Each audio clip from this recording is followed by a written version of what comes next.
এখানে এসে জ্যামে পড়ে গেলাম। আর আমার আমার কাছে সবথেকে খারাপ লাগে ঢাকা শহরের মধ্যে এইসব অলিগুলি রাস্তা। আর এর থেকে বেশি খারাপ লাগে অলিগুলি যারা থাকে, প্রত্যেকটা বিল্ডিং যে 10 তলা 12 তলা 5 তলা 6 তলা, প্রত্যেকটা বিল্ডিং যারা থাকে তারাই গাড়ি কিনে, তারাই রাস্তা ব্যবহার করে, কিন্তু তারা এটা চিন্তা করে না যদি আমি যদি একটু রাস্তা ছেড়ে যদি বাড়িটা তুলি, আমাদের গাড়িটা ভিতরে ঢুকতে কষ্ট হবে না, আরামসে ঢুকবে। তারা এই চিন্তাটা করে না। তারা হচ্ছে যে পারলে জায়গা যতটুকু আছে পারলে রাস্তা একটু দখল করে নেয়, এরকমভাবে তার বাড়িটা তুলে। আর তারাই আবার হ্যারাসমেন্ট হয় রাস্তার মধ্যে। এই গাড়িগুলো নিয়ে তারা জাম ডাকাডাকি করে, বা দুইটা গাড়ি ঢুকলেই জ্যাম লাগে, মনে হচ্ছে যে টুরু লাভ খেলে। দুইটা প্রাইভেট কার যদি অ্যাডজাস্ট হয় মনে হয় টুরু লাভ খেলে, আর জ্যামটা লাগে।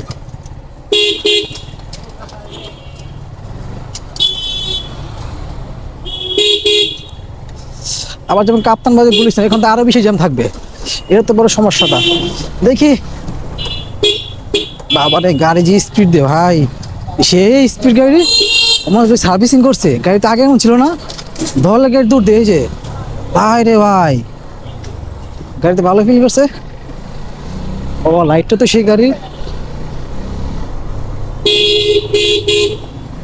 গাড়ি ভালো স্পিড। আমি রাস্তা এসে পড়ছি।